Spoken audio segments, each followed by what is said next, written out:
Pabiling-biling ako sa ibabaw ng kaba habang nakahiga. Kahit anong gawin ko, hindi ako makatulog.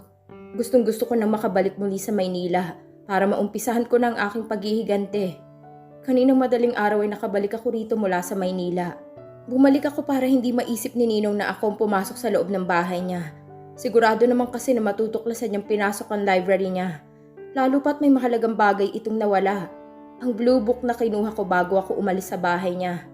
Nakita kong blue book na nakahanay sa ibang mga aklat nito. Naiiba ito sa mga aklat na naroon dahil ito lamang ang manipis at nakaipit ng mabuti sa dalawang makakapal na aklat. Kaya nakaagaw ng aking atensyon. At nang hinugot ko at binuklat ang laman ay nagulat ako na isa pala itong blue book. At mas nagulat ako na makita kong nakasulat doon ang mga pangalan ng lahat ng mataas na pangalan na may posisyon sa lipunan na siya palang bumuo sa BIS. Iyong magkakasunod na pinatay ng mga assassin ng BIS ay mga big boss pala ng BIS. At hindi ko lubos mapaniwalaan na ang nakasulat na pangalan ng taong pinaka-big boss ng BIS ay walang iba kundi ang pangalan ni Ninong. No wonder na nasa kanyang blue book dahil siya palang pinakamataas ang posisyon.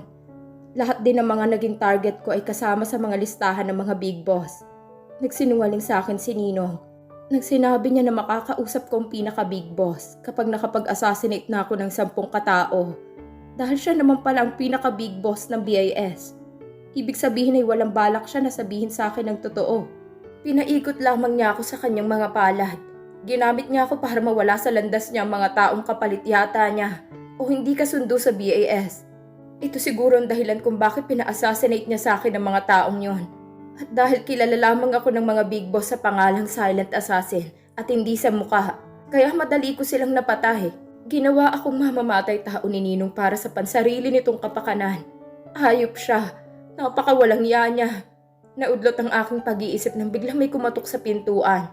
Agad akong bumangon at pinatungan ko ng robang suot kong manipis na pantulog. Hula ko si Estong ang nasa labas at kumakatok.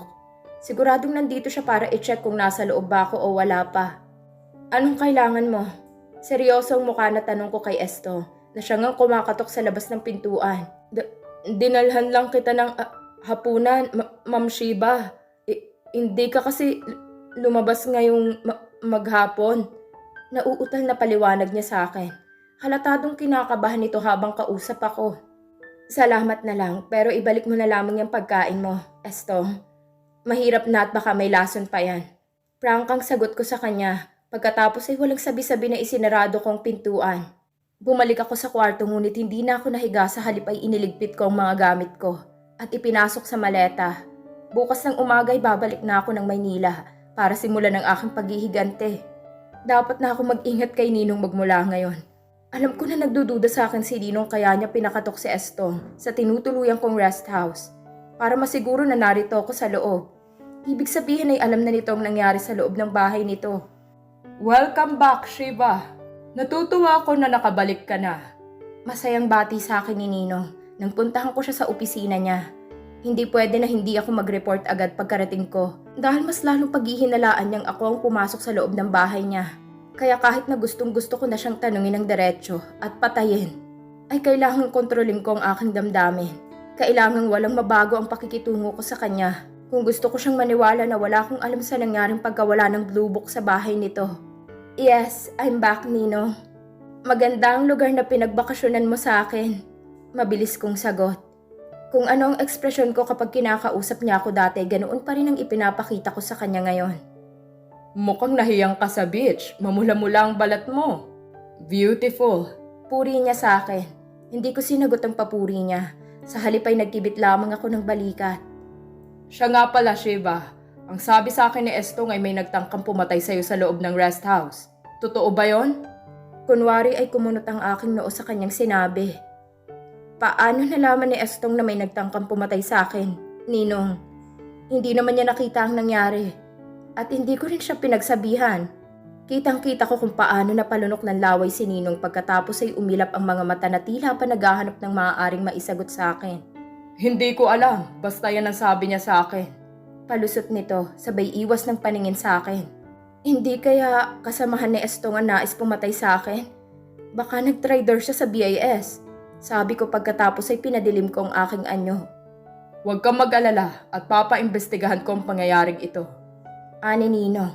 Pagkatapos ay nananansiyang tiningnan ako. Wala ka bang nakuhang impormasyon sa assassin na pumasok sa rest house?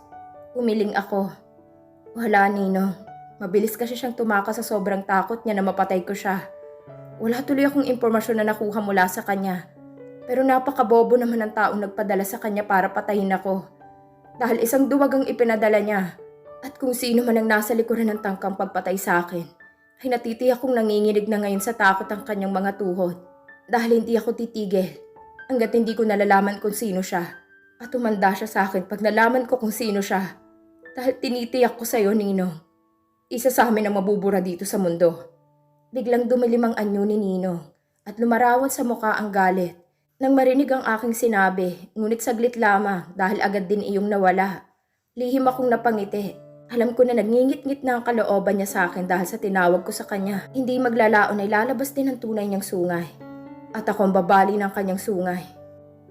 Pagkatapos ng ilang araw kong pag-iimbestiga, ay nalaman ko rin kung bakit ipinapatay ni Ninong sa akin ng mga taong inassassinate ko. Napag-alaman ko na siya na palang humahawak sa negosyo ng mga pinatay ko. Hindi ko alam kung paano niya nagawa. Ngunit siya nang bagong may-ari ng 5-star hotel na dati ay pag-aari ni James Mondragon. Ang bahay aliwan na dati ay pagmamay-ari ni Mrs. Madrigal. Kung dati ang drug lord ay si Dangding Abecedo, ngayon naman ay si Ninong. At hindi na rin ako magtataka kung involved din siya sa illegal human organ trafficking. Sobrang laki ng pera na pumapasok sa kanya. Kaya naman pala kayang-kaya nitong magbayad sa akin ng ganoon kalaking halaga para sa isang ulo ng taong ipinapapatay niya. At malamang ay siya rin ang lihim na nagbigay ng impormasyon kay Jared tungkol sa binabala kong assassination kay Mrs. Madrigal noon. Kung hindi ko mapapatay si Madrigal, ay mahuhuli naman ako ni Jared. Walang mawawala sa kanya kung nangyari yon.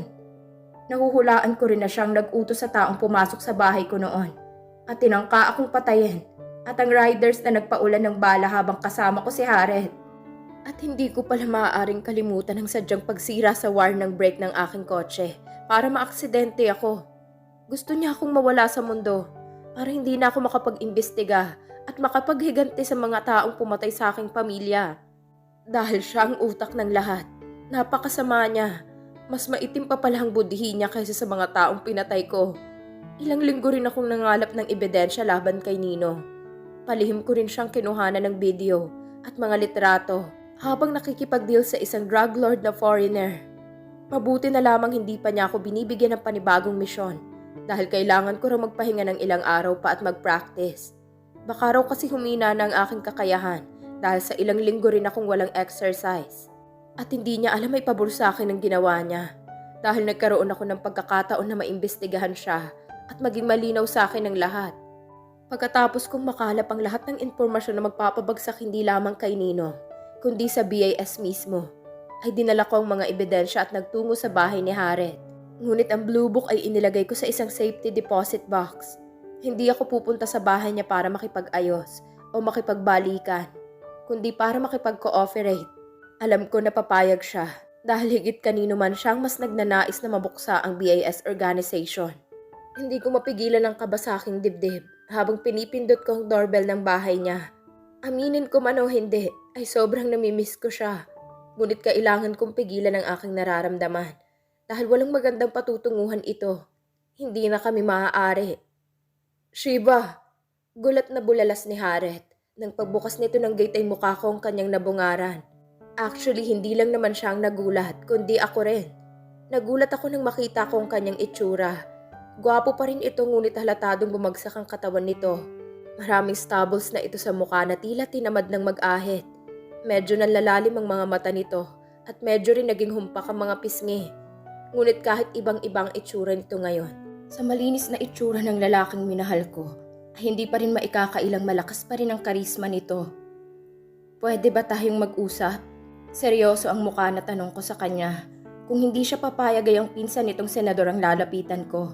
Natitiyak ko na hindi ako tatanggihan ng pinsan niya dahil gusto rin nitong maglaho ang BIS na nagtangkang pumatay rito. Shiva, muling sambit ni Jared sa natutuwang muka.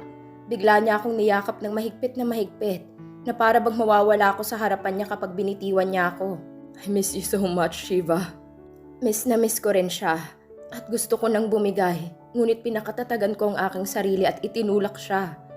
Nandito ako para hindi ko na natapos ang aking sasabihin. Dahil walang paalam na bigla na lamang niya akong kinabig sa batok at mariing hinalikan sa mga labi. Bigla akong nanigas sa aking kinatatayuan. Gusto ko siyang itulak, ngunit ayaw sumunod ng aking utak. Ramdam ko sa intensity ng kanyang halik ang sobrang pananabik niya sa akin. Hindi ko inaasahan na ganitong magiging reaksyon niya kapag magkita kami. Ang inaasahan ko ay galit siya at tututukan niya ako ng baril.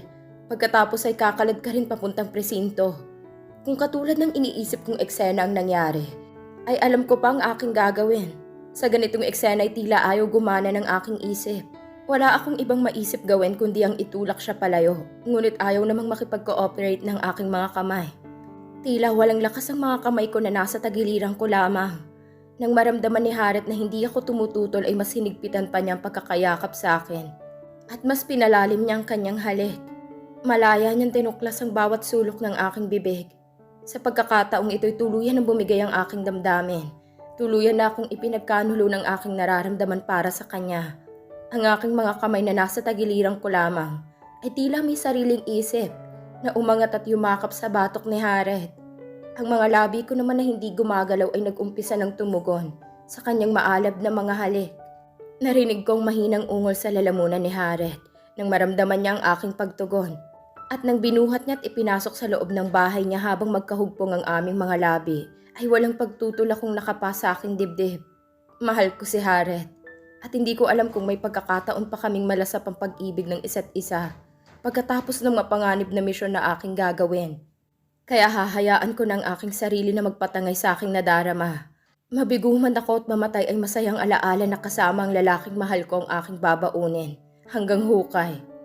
Nasa sala pa lamang kami ay isa-isa nang nahuhubad ang aming mga kasuotan at wala nang natira na anumang saplot sa aming mga katawan nang tuluyan na kaming makapasok sa loob ng kwarto niya. I missed you so much, Shiva. Hinihingal lang boses ni Harriet. Matapos saglit na pakawala ng aking mga labi nang ihiga niya ako sa ibabaw ng kanyang kama. Sa halip na sagutin kong sinabi niya, ay hinila ko siya sa batok para muling pagtagpuin ang aming mga labi. Oh, Harriet. Tila nahihibang kong sambit sa pangalan niya. Hindi ko tuloy napigilan ng masabunutan siya, dala ng masidhing pagnanasa na lumulusob sa aking katawan. Pagkatapos niyang paliguan ng mamasa-masang halik ang aking buong katawan, ay inayos na niya ang kanyang posisyon para tuluyang pag-isahin ang aming mga katawan. Hindi ko napigilan ang pag-ungol ng malakas at pagkagat ng aking pang-ibabang labi. At halos bumaon ang aking mga kuko sa likuran ni Harriet dahil sa matinding sensasyong nararamdaman ko. Hindi ko napigilan ang pagtirik ng aking mga mata nang sabay naming narating ang kaluwalhatian. Natanging ang dalawang taong nagmamahalan lamang ang nakakarating. Maingat na umalis sa ibabaw ng aking katawan si Harriet nang humupa ng init ng aming mga katawan. Ngunit hindi siya lumayo. Sa halip ay niyakap niya ako ng isa niyang kamay. Hindi na kita hahayaan pang lumayo, Shiva. Sa ibang araw na natin pag-usapan ng tungkol sa bagay na yan, Harriet. Nagpunta ako rito dahil gusto kong makipag-cooperate sa'yo. Putol ko sa kanyang pagsasalita. Bumangon ako sa kama at ibinalot sa aking hubad na katawan ng kumot nito. Naiwan ito sa ibabaw ng kama na walang saplot, ngunit hindi ito nag-abalang maghagilap ng ipantatakip sa kahubadan nito. Inignora ko na lamang ang aking nakita at itinago ang pumumula ng aking mga pisngi sa pamamagitan ng paglalakad papunta sa sala kung saan ko binitiwan kanina ang envelope na daladala ko. Mabuti at hindi ko ito nabitiwan sa labas ng gate habang naghahalikan kami ni Harriet. Pagkakuha ko sa envelope ay bumalik ako sa kwarto niya. Nakasuot na siya ng roba pagbalik na labis kong ipinagpasalamat. Dahil kung nanatili lamang siyang hubad pagbalik ko, ay baka maulit lang ang kakatapos palang mangyari sa aming dalawa. What's this? Kunot noong tanong niya sa akin matapos kong ilapag sa harapan niya ang envelope na naglalaman ng mga ebidensya laban kay Ninong. Buksan mo. Sagot ko sa kanya. Holy cow. Hindi napigilang sambit ni Harriet nang sa wakas ay nakita nito ang laman ng envelope. Tandaan niyong lahat, mahalaga at malaki ang deal na magaganap na ito. Kaya hindi tayo dapat na pumalpak. At huwag kayong mag-alala dahil kapag naging successful ang deal na ito, magkakaroon tayong lahat ng napakalaking bonus. Kausap sa amin ni Ninong habang naghahanda kaming lahat para sa magaganap na drug deal ng BAS na pinamumunuan ni Ninong. Magmula nang ipinapatay ni Ninong ang ilang big boss ng BIS na kontra sa kagustuhan nito, ay biglang nag-iba na ng tuluyan ng operasyon ng BIS. Lumabas na ang tunay na kulay at pagiging ganid niya. Hantaran na sa BIS ang pakikipag-deal nito sa malalaking foreign drug lord na pumapasok sa bansa. Ngayon nga ay makikipag-deal kami sa pinaka-notorious na drug lord na nanggaling pa sa Europe. At ang venue ay ang prostitute house dati ni Mrs. Madrigal, na ngayon ay si Ninong na ang may hawak. Lahat ng BIS assassin ay hindi tutol sa ginawang pagbabago ni Ninong sa BIS, maliban sa aming tatlo ni na Tom at Denver. Ngunit katulad ko ay walang magawa rin ng dalawa dahil kamatayan lang daw ang magiging kapalit ng sino mang aalis ng BIS at tutol sa bagong patakaran. Akala ni Ninong ay talagang naging sunod-sunuran na ako sa kanya, ngunit ang hindi niya alam ay nakatimbre na sa mga pulis ang tungkol sa magaganap na drug deal. Ang sabi ni Ninong sa akin ay makakausap ko na raw ang pinaka-big boss ng BIS pagkatapos ng deal na ito. At siya rin daw mismo maghaharap sa akin sa mga taong involved sa nangyaring assassination sa pamilya ko. Kung hindi ko pa alam na pinapatay na niya lahat ng mga assassins na pumatay sa pamilya ko, at kung hindi ko pa alam na siya ang pinaka-big boss ng BIS, ay baka tuwang-tuwa ako sa sinabi niya. At kahit labag sa kalooban ko ay susundin ko ang kanyang ipinag-uutos. Ngunit mabuti na lamang at nalaman ko na ang tunay niyang kulay. Dahil kung hindi ay patuloy pa rin niya akong gagamitin para sa kanyang pansariling kapakanan at ambisyon. Hindi ko alam kung pinagdududahan ba ako ni Ninong o hindi na sa taong pumasok sa bahay niya at kumuha ng blue book dahil wala naman siyang ginawang hakbang laban sa akin o sa taong kumuha ng pinakamahalagang bagay rito. Ngunit kahit wala itong ginagawa laban sa akin ay dapat pa rin akong mag-ingat sa kanya. Makakaasa kayo na magiging successful ang deal na ito, sir. Nakangising wika ni Henry na siyang unang natuwa nang marinig ang sinabi ni Ninong na malaking bonus na matatanggap namin kapag naging successful ang deal na magaganap. Good! Nasisiyahang sagot ni Ninong. How about the others? Makakaasa rin kayo, sir. Sabay-sabay naming sagot. Ngunit nakita ko ang paglikot ng mga mata nila Denver at Tom. Hindi ko sinabi sa kanila tungkol sa pakikipag-cooperate ko kay Harriet dahil hindi ko alam kung anong magiging reaksyon nila. Hindi ko alam kung makikipag-cooperate din ba sila o hindi. Dahil katulad ko ay may kanya-kanya rin silang dahilan kung bakit sila sumali sa BIS. At baka hindi pa nila nagagawa ang kanilang pakay sa pagsali kung kaya't hindi pa sila umaalis sa organisasyon. Magaling, magaling! Larawan ng saya sa mukha ni Nino nang marinig ang aming sagot. Pagkatapos ay nilapitan niya ako at mahinang tinapik sa balikat. Huwag kang mag-alala, Shiva. Tutuparin kong ipinangako ko sa'yo. Hindi ako nagsalita. Sa halip ay tumango lamang ako sa kanya. Pagkatapos ay labas na kami sa BIS building para magtungo sa venue kung saan kami makikipag-drug deal. Ngunit bago ako tumalikod ay nakita ko sa gilid ng aking mga mata ang pagtalim ng tingin sa akin ni Nino. Alam ko na may binabalak siyang masama laban sa akin pagkatapos ng deal na ito. Kaya kailangang hindi pumalpak si Harriet sa misyon nila. Nakasalalay sa mga kamay nito ang lahat. Ngunit hindi man magtagumpay sila Harriet, ay sisiguraduhin ko na mapapatay ko ngayon ang taong dahilan kung bakit inihakpang ko ang aking mga paa sa impyerno. Pagdating sa prostitute house ni Nino, ay pasimple kong inikot ang aking paningin sa paligid. Nakita kong ilang mga pulis na nakaengkwentro ko na, nagkanya-kanyang panggap para makapasok sa loob ng prostitute house. Kahit si Harriet ay nakita ko rin na nakapwesto bilang boy sa prostitute na yon. Nagkunwari akong hindi ko sila napansin dahil alam kong inoobserbahan ni Ninong ang aking galaw. Siguro ay hindi pa rin siya kumbinsido sa ginawa kong pagpayag na sumang-ayon makipag-deal sa mga foreign drug lord na darating.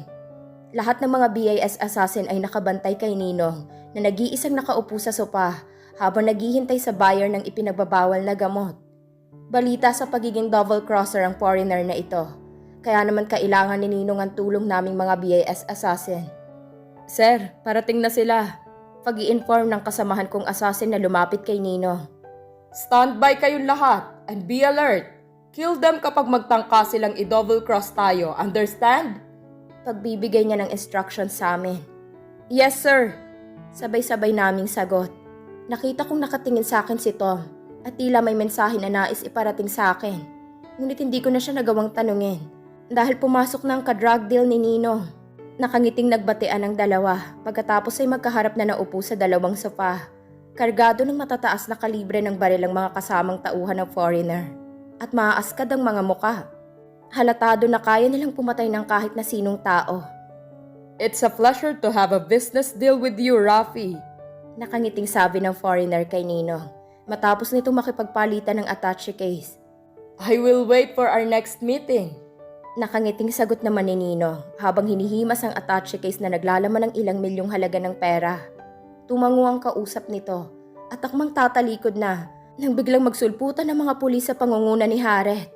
We are police. Don't move or we'll shoot all of you. Malakas na babala ni Harriet habang nakatutok ang baril sa foreigner na aktong aalis na. Damn! Did you double-cross me? Galit na tanong ng foreigner kay Ninong. Of course not! Mabilis na sagot ni Ninong. Lumikot ang aking mga mata sa aking mga kasamahang assassins para alamin kung may kikilos ba sa kanila. Hindi ko hahayaan na sirain nila ang aking plano para sa gabing ito. Dahil nakatutok ang aking atensyon sa aking mga kasamahan, kaya nakita ko ang pagbunot ng baril ng BIS assassin at itinuto kay Harriet na ang atensyon ay nasa foreigner. Ngunit bago pa man niya makalabit ang gatilyo ay agad ko na siyang nahagisan ng aking deadly weapon. Mabilis itong bumagsak sa sahig na walang buhay. Damn you, Shiva! Isa kang traidor! Galit na sigaw ni Henry nung makita ang ginawa ko. Agad niyang hinugot ang kanyang baril at pinutukan ako. Ngunit nakailag ako sa bayhagi sa kanya ng aking karayom. Nalalaki ang mga mata nito ng matamaan sa noo. Pagkatapos ay pumikit at bumagsak sa sahig. Nagkanya-kanya namang hugot ng baril ang mga ibang mga kasamahan kong assassins at pinaputukan ng mga pulis. Ilang saglit pa ay halos hindi na marinig ang malamyos na tugtog na nagmumula sa loob ng prostitute house. Dahil sa malalakas na palitan ng baril ang pumailan lang sa ere. Sa gitna ng palitan ng mga putok sa pagitan ng mga pulis at mga kasamahan kong BIS assassin, ay pati na rin ang mga tauhan ng foreign drug lord ay nakakita ng pagkakataong tumakas si Ninong. Dala ang isang attache case na naglalaman ng malaking halaga ng pera. Nang makita ko siyang tumalilis ay agad ko siyang sinundan. Siguro may secret door ang lugar na ito na pwede niyang daanan para makatakas. Ngunit hindi ko siya hahayaang makatakas dahil ito na ang oras ng pagtutuos namin. Ninong Rafi! Malakas kong sigaw sa pangalan niya. Bigla naman itong napahinto nang marinig ang aking boses. Huminto ako ilang metro ang layo mula sa kanya. Shiva! Hindi ko akalain na kaya mo akong pagtaksilan. Galit na sigaw nito matapos akong lingunin. Ako rin, Ninong. Hindi ko rin akalain na ikaw palang mastermind sa ilang beses na pagtatangka sa buhay ko. At mas lalong hindi ko inakala na ikaw ang nag-utos para ipapatay ang aking buong pamilya. Ganting sigaw ko sa kanya. Sa wakas ay nasabi ko rin ang mabigat na bagay na tila nakadagan sa aking dibdib. Ngayon ay tila gumaan na ang aking pakiramdam. Alam mo na pala ang lahat. Kung ganun ay ikaw nga ang pumasok sa loob ng aking bahay at nakialam sa aking computer. At higit sa lahat ay siyang kumuha ng Blue Book. Madilim ang mukha na wika ni Ninong. Pagkatapos ay dahan-dahan itong inilapag sa sahig ang hawak nitong attache case. Tama ka. Ako nga ang pumasok sa loob ng bahay mo. At nasa akin ang Blue Book. At hindi magtatagal mapapasa kamay yon ng mga pulis. Matapang ko sagot sa kanya. Lalo lamang dumilim ang mukha niya at napatiimbagang pa. Bakit, Ninong? Bakit mo pinatay ang aking pamilya? Anong kasalanan namin sa'yo? Dahil maraming nalalaman ng mga magulang mo. Kaya ipinapatay ko sila. Sila ang pinakamagaling kong assassins. Ngunit magdadalag at magbibinata na kayong mga anak nila ay gusto nilang tumiwalag sa grupo at magbagong buhay nang hindi ako kasama. Ilalayo na ng tuluyan sa akin ang iyong ama ang ina mo. Bakit ko yun hahayaan? Hinayaan ko na ngang silang magkatuluyan tapos ilalayo pa niya sa akin ang babaeng pinakamamahal ko? Ano siya, siniswerte? Nakangising pagkakwento sa akin ni Nino. Habang nanlalaki ang mga mata na tila ba nasisiraan na ito ng bait. Kung ako sanang pinili ng mami mo, siguradong buhay pa siya hanggang ngayon. Kung ibinigay lang sana sa akin ng iyong ama ang Blue Book ay buhay pa rin siya hanggang ngayon. Ngunit pinili ng iyong ina ang ama mo. At itinago naman ng daddy mo ang Blue Book. Inisip niya na hindi ko sila kayang galawin dahil hawak niya ang Blue Book. Ngunit nagkamali siya. Dahil nagawa ko silang ipapatay kung kailan panatag na ang loob nila na lulubayan ko na sila. At nakuha ko pa ang Blue Book. May bonus pa. Dahil nagamit kita para alisin ang mga tinik sa aking lalamunan. Dugtong pa nito, pagkatapos ay binunto na ng malakas na halakak ang mga sinabi. Isa kang baliw. Wala kang puso. Itinuring kang kapatid ng mga magulang ko. Pero nagawa mo silang ipapatay. Sigaw ko habang umiiyak. Hindi ko na kasi napigilan ang paglandas ng aking mga luha sa aking mga pisngi. Gusto lang palang magbagong buhay ng mga magulang ko kasama kaming mga anak nila. Ngunit hindi yun hinayaang mangyari ni Ninong. Dahil sa kasakiman nito ay naulila ako at nakagawa ng kasalanan na hindi ko alam kung mapapatawad ba ng nasa itaas. Huwag ka nang magalit, Shiva. Nakinabang ka rin sa perang ipinambayad ko para sa mga taong pinatay mo. Maalwan kang namuhay sa pera ko na galing sa masamang paraan. Kaya sabihin mo na sa akin kung saan mo itinago ang Blue Book at patatawarin kita sa ginawa mo pagtatraidor sa akin. Nakangising pangungumbinsi niya sa akin. Napapikit ako at napakuyom ng aking mga kamao. Kahit patayin mo ko, ay hindi ko ibibigay ang Blue Book. Mapapasa kamayo ng mga pulis at makukulong ka. Mabibigyan na ng hustisya ang sinapit ng aking pamilya. Nagngangalit ang mga ngipin na tugon ko sa kanya. Katulad ka rin ng mga magulang mo na matigas ang ulo. Sana'y pinatay na lang pala kita at hindi na iniligtas pa. Halos lumabas ang mga litid nito sa leeg dahil sa sobrang galit sa akin. Sana nga ay pinatay mo na lang ako para hindi na dumating ang pagkakataong ito na ako pa ang papatay sa'yo. Galit na sigaw ko rin sa kanya. Sa gulat ko'y bigla itong tumawa ng malakas. Ako? Papatayin mo? Nagpapatawa ka ba, Shiva? Kapag ginawa mo yan ay pasasabugin ko ang buong building na ito. Mamamatay lahat ng mga taong narito sa loob ng building kasama ang mga pulis. Ang dalawang kaibigan mo at syempre, kasama ka rin nilang mamamatay. At ako naman ay makakatakas dahil tatalon ako mula sa bintanang ito na nasa tapat ko. Hindi ako mamamatay dahil malalim na swimming pool lamang ang babagsakan ko. Pero kayong lahat dito ay hindi makakaligtas. Ayaw mo nun? Magkakaroon kayo ng reunion kasama ang mga magulang at kapatid mo. Anong ibig mong sabihin na pasasabugin mo ang buong building? Huwag mong sabihin. Tama ang iniisip mo, Shiva. Ang building na ito ay tinaniman ko ng 3 malakas na bomba. Sinadya ko talagang ilagay ang bomba para sa pagkakataong ganito. Kaya kung ako sa'yo tumakbo ka na papunta sa 2 kaibigan mo at sa ex-boyfriend mong pulis para mailigtas mo pa ang buhay nila. Nakangising sabi niya sa akin pagkatapos ay may kinuhang remote control sa kanyang bulsa. Hayop ka, Rapi. Isasakripisyo mong buhay ng mga tauhan mong nandito rin sa building para lamang makatakas ka. Nanggagalaiting sigaw ko sa kanya. Tama ka ulit, Shiva. Kaya kong isakripisyo ang buhay nilang lahat para makaligtas ako. Kapag makaligtas ako ay kaya kong mag-hire at mag-train ng kahit ilang assassins. Kaya bakit ko pang hihinayangan ang mga buhay nila? Tila isang demonyong may sungay na ang paningin ko kay Nino ng mga oras na ito. Hindi ko akalain na sagad na pala hanggang buto ang kanyang kasamaan. Kung mamamatay ako rito, ay isasama rin kita. Galit kong sigaw pagkatapos ay hinagisan ko siya ng aking karayom. Ngunit magaling si Nino dahil na kaya niyang mailagan lahat ng mga karayom na inihagis ko sa kanya. Paalam, Shiva. Nakangising sabi niya sa akin bago pinindot ang hawak na remote control. Pagkatapos ay mabilis na tumalon sa bintana. Ngunit bago pa siya tuluyang bumagsak ay nagawa ko siyang patamaan ng aking karayom. Ilang segundo lamang ang lumipas ay narinig ko ang 3 pagsabog ng bomba sa iba't ibang bahagi ng building at pagyanig ng buong paligid. Ngunit sa halip na tumalon sa bintanang tinalunan ni Nino, ay bumalik ako sa loob para hanapin si Harriet. Nag-uumpisa ng gumuho ang building at isang matigas na bagay ang hindi ko naiwasang tumama sa aking ulo.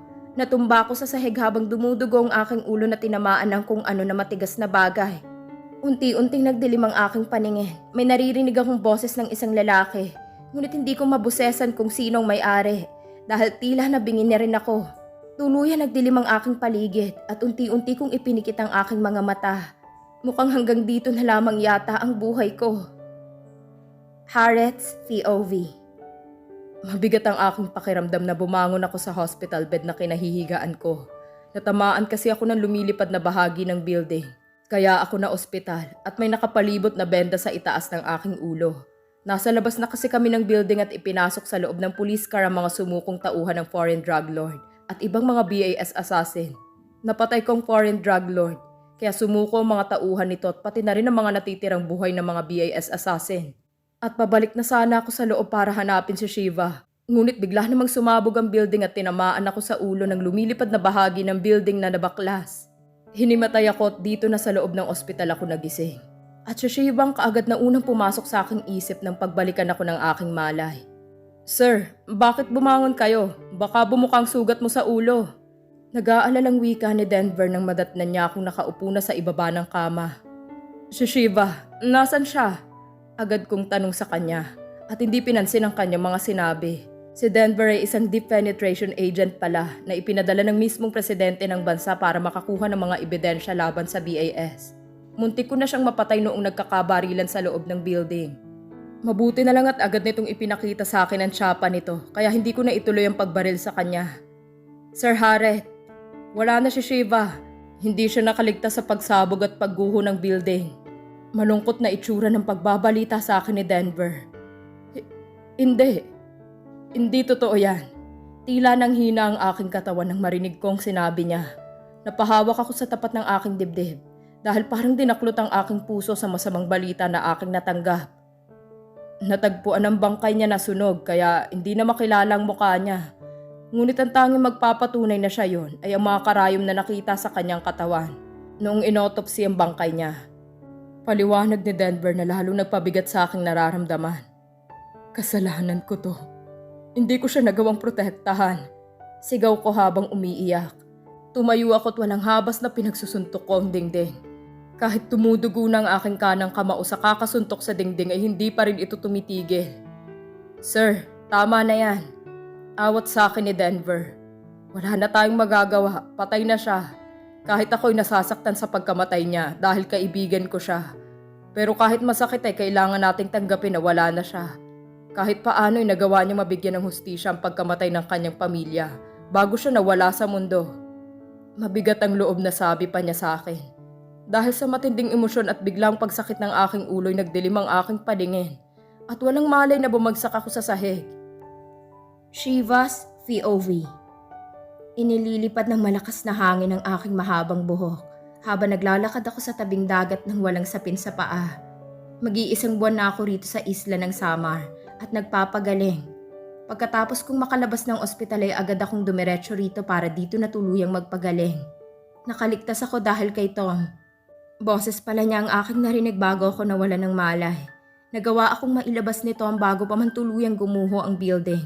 Nang magising ako'y nasa ospital na ako. Agad kong hinanap si Harret nang pagbalikan ako ng malay at labis akong natuwa nang malaman kong ligtas din siya. Habang nasa ospital ako ay hindi ko inaasahang bibisitahin ako ng pinakamataas at importanteng tao sa bansa, ang presidente. Nagpapasalamat siya sa mga ebidensyang ibinigay ko sa mga pulis at pati na rin sa Blue Book na ipinasurrender ko rin kay Tom.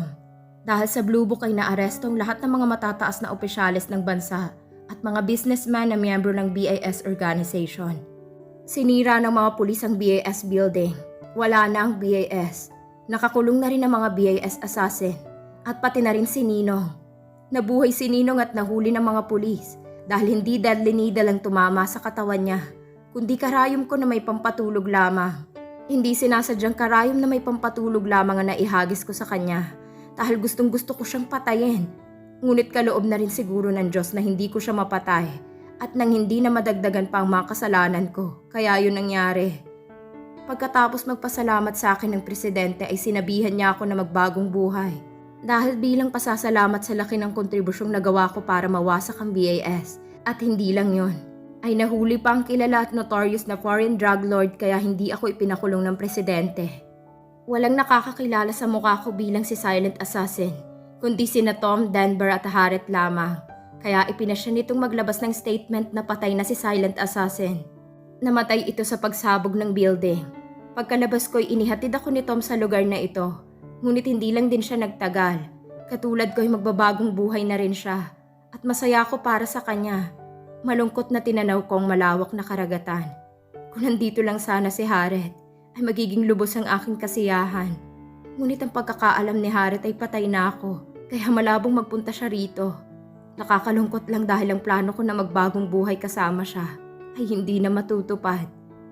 Shiva! Tawag sa akin ng pamilyar na boses. Kaya bigla akong napalingon.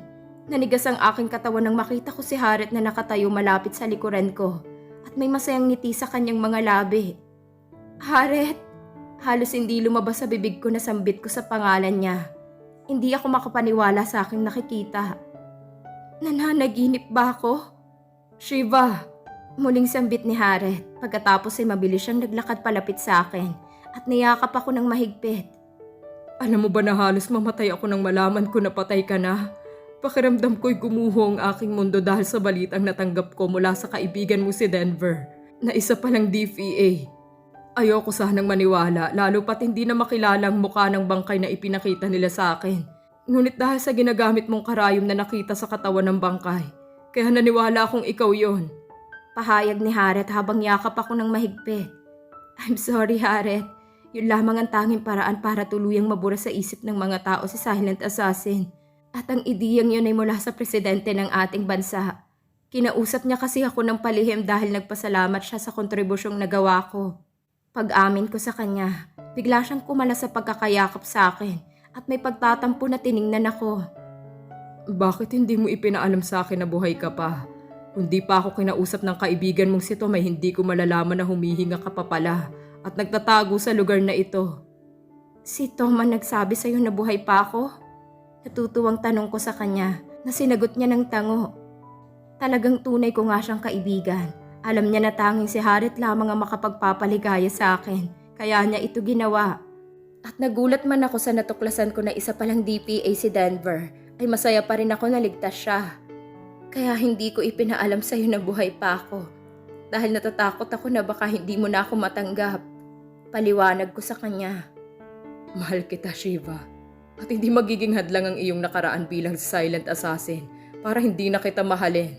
Dahil tanging ikaw lamang ang babaeng minahal ko mula noon hanggang ngayon. Madamdaming pahayag ni Harriet. Pagkatapos ay muli niya akong niyakap na mahigpit na halos hindi na ako makahinga. Hindi sana ako magrereklamo, ngunit naiipit ang tiyan ko kaya bahagya ko siyang itinulak para lumuwang ang pagkakayakap niya sa akin. Huwag mo masyadong higpitan ng pagkakayakap mo sa akin at naiipit ang tiyan ko.